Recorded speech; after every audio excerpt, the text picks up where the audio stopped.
प्रिय आत्मीय दाजुभाइ दिदीबहिनीहरू, हामी नेपालीहरूको घर आँगनमा नयाँ वर्ष 2082 आइपुगेको छ।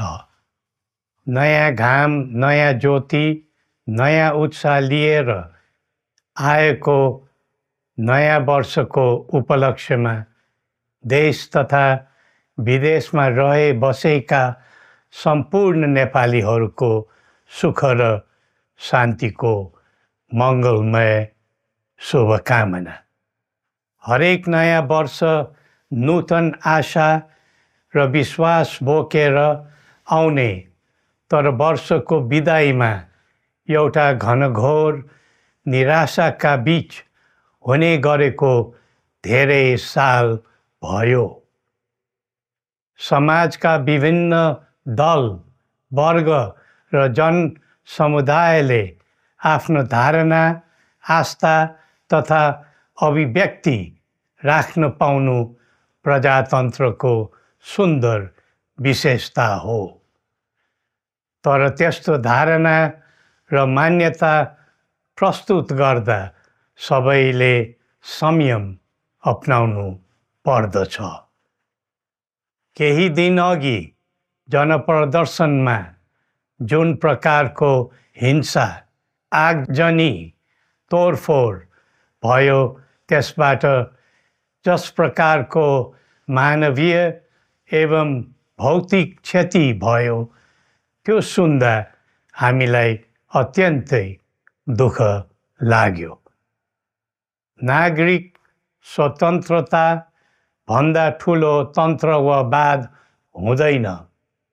वास्तविक प्रजातन्त्र त्यहाँ हुन्छ जहाँ राम्रो, नराम्रो, जनगुनासो वा गुणगान सुन्ने परम्परा र संस्कार हुन्छ। नेपाली जनतामा देश र भविष्यलाई लिएर जुन खालको जागरुकता पैदा भएको छ, त्यसलाई हामीले सकारात्मक रूपमा लिएका छौँ। वास्तवमा नेपाली जनतामा रहेको देशभक्तिपूर्ण भावना विश्वमै अनुकरणीय र अनुसरणीय छ। देशलाई विद्यमान जटिलताबाट मुक्त गराई शान्त, स्थिर र समृद्ध मुलुक बनाउने जागरुकता जुन पैदा भएको छ, नयाँ वर्ष 2082 मा नेपाली जनताको चाहना अनुसारको परिणाम हासिल हुने विश्वास थपिएको छ। मुलुकमा व्याप्त अशान्ति, अराजकता, निराशा र असन्तुष्टिबाट आम नेपालीलाई मुक्त गर्न नेपालको राज संस्थाले जहिले पनि योगदान पुर्याउँदै आएको विदितै छ। राष्ट्रियता र प्रजातन्त्रलाई मूल कार्य मान्दै जनभावना बमोजिम चल्ने बहुदलीय प्रजातन्त्र र संवैधानिक राज संस्थाको परम्परामा हाम्रो मान्यता रहिआएको छ। वर्तमानमा बदलिँदो जनचाहनाको पनि कदर गरी राज्य शक्तिको स्रोत जनता नै हुन् भन्ने मन्जुरी सदैव स्थापित हुनु पर्दछ।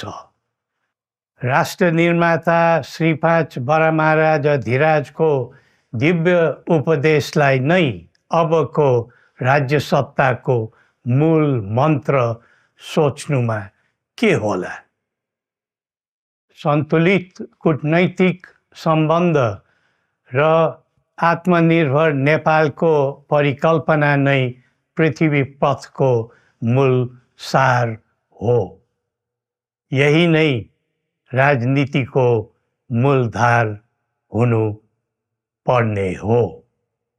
विश्वको बदलिँदो परिस्थितिलाई मनन गर्दै विश्वव्यापीकरण र स्वतन्त्र व्यापारका आधारहरूलाई चुनौतीको रूपमा लिँदै चरम आर्थिक मन्दी भोग्नु परिरहेको अहिलेको सन्दर्भमा नेपाल जस्ता विकासोन्मुख देशले आत्मनिर्भर अर्थतन्त्र निर्माणको कार्यमा अर्जुन दृष्टि लगाउनु पर्ने समय आएको छ।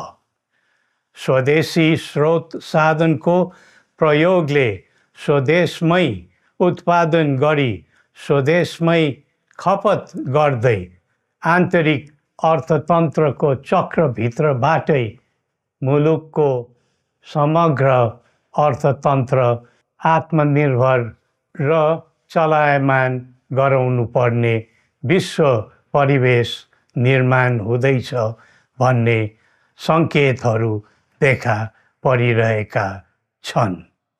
विश्वकै उत्कृष्ट यो भूमिमा बाँच्न समेत गाह्रो हुने स्थिति पैदा भएपछि बढ्दो युवा पलायनलाई रोकी युवा शक्तिको श्रम र सिपलाई स्वदेशमै उच्च उपयोग गर्नु पर्दछ।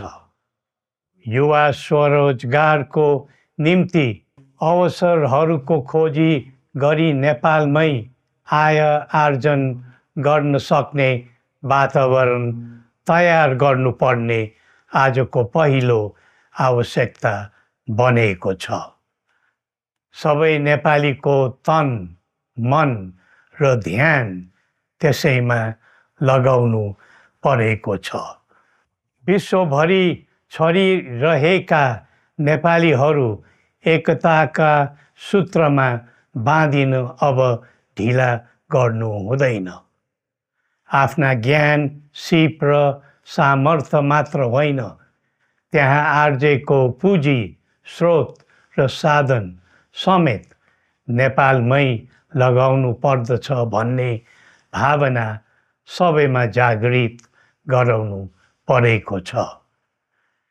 प्रकृतिले दिएको स्वर्ग जस्तै सुन्दर हिमवत् खण्ड नेपाल सिँगार्न र विकासको बिकुल फुक्न कसरी लाग्ने र लगाउने स्वदेश फर्क स्वदेश नै स्वर्ग भन्ने अभियान चलाउनु पर्ने आजको आवश्यकता भएको छ। जनभावना र चाहना बुझी मुलुकको समग्र संरचनामा नै हेरफेर र सुधारका कदम चाल्नुपर्ने तथ्य स्पष्ट देखिन्छ। शिक्षा, स्वास्थ्य र दैनिक कामकाजका पद्धति र प्रणालीहरूमा आमूल परिवर्तन र सुधार गरी यिनको आधुनिकीकरण अनिवार्य भइसकेको छ। युग प्रविधिको हो, सावधानीपूर्वक उपयोग गर्नु सकेमा राष्ट्रको योगदानमा ठुलो टेवा पुग्न सक्नेछ। सुशासन र भ्रष्टाचार मुक्त प्रशासन मूल नारा हुनु पर्दछ। हामी अस्थिरता, अशान्ति, अराजकता, विपन्नता र भ्रष्टाचारको अन्त्य चाहन्छौँ। त्यसका निम्ति नेपाली जनताबाट हुने हरेक प्रयासहरूमा एकबद्धता रहनेछ।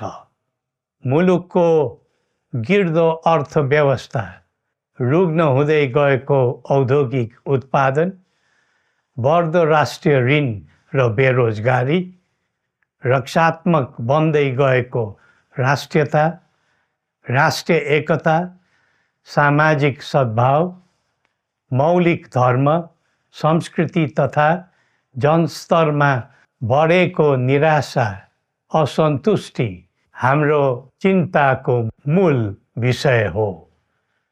नागरिक पलायनसँगै पुँजी पलायन, भ्रष्टाचार र व्यथिति देशले थाम्नै नसक्ने स्तरमा झाँगिएको छ। यो स्थितिमा नयाँ वर्षलाई उपलब्धिमूलक बनाउनु हामी सबै नेपालीको सामूहिक र एकताबद्ध प्रयास अपरिहार्य भएको छ। नेपाली बीच द्वन्द्व नहोस्, परस्पर अविश्वास र हिंसाको दुःखद मनोस्थिति नबनोस्, देशवासीहरू कुनै पनि नाम र न्युहुमा ध्रुवीकृत नबनुन् भन्नेतर्फ हामी सदैव सचेत र संवेदनशील छौँ। नेपालीको एकतामा नै नेपालको भविष्य निहित रहेको यथार्थलाई हामीले आत्मसात गरेका छौँ। सबैले यही वास्तविकतालाई आत्मबोध गर्नुपर्दछ भन्ने ठान्दछौँ। हाम्रा आह्वान हामी कसैको निजी स्वार्थपूर्तिका निमित्त होइन, कुनै खालको सैद्धान्तिकवाद वा विचारको होइन, समग्र राष्ट्रको स्वाधीनता, समग्र जनताको सम्प्रभुता तथा नेपाल र नेपालीको सुखमय प्रतिष्ठाको निम्ति हो। आफ्नै प्रकारको अग्रणी राष्ट्र हामीले नै बनाउने हो अनि आफ्नो स्वतः र अस्तित्व हामी आफैले उठाउने हो। संसार धेरै अघि बढिसक्यो, तर हामी यो वा त्यो वादको चक्रव्यूहमा फँसेका छौँ। नेपाल आमालाई केन्द्रमा राखेर हाम्रा विचार बन्नुपर्छ, हाम्रा कदम चल्नुपर्छ। हरेक समस्याको समाधान संवाद, सहमति, समन्वयन र सहकार्यबाट हुन सक्छ। आगामी वर्ष नेपाली इतिहासको स्मरणीय र सुनौलो सम्झना बन्नुपर्छ र बनाउनु सकिन्छ भन्ने विश्वास हामीले लिएका छौँ। नयाँ वर्षले नयाँ आशा, उमङ्ग र उत्साह ल्याओस् अनि नेपालीको सुनौलो भविष्यको सुनिश्चितता होस्। श्री पशुपतिनाथले हामी सबैको कल्याण गरून्।